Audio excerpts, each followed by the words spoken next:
सूती अकेले आंगनवे में एक टकिए निरेखिया सुमनावे में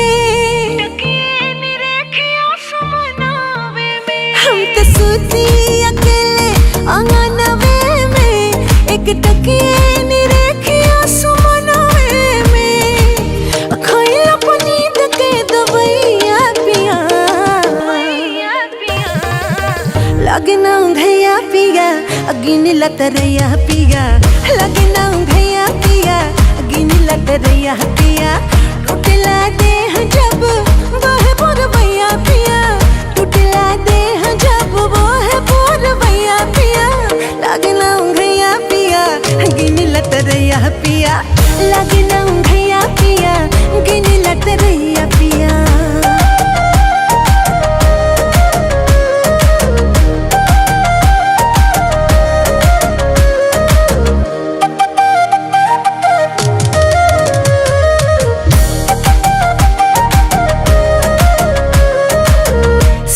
पतड़ पे जवनी आए राजा जी जैसे कि जाल में मछरिया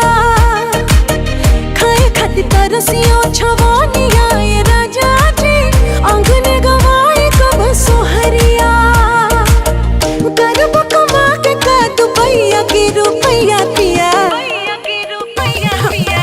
लगना घैया पिया गिन लतरैया पिया लगना घैया पिया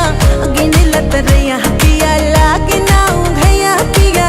गिन लतरैया पिया लगना घैया पिया गिन लतरैया पिया।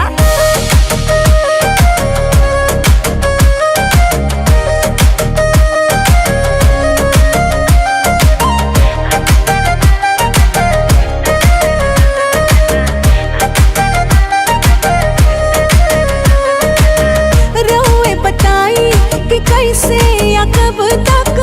उमड़ल मौन के दवाई दिलवा के बात नीर जलवा से कही के व्याकुल जिया के भूलवाई देवरा मुदैया भी मार लतरैया पिया लगना घैया पिया गिन लतरैया पिया लगे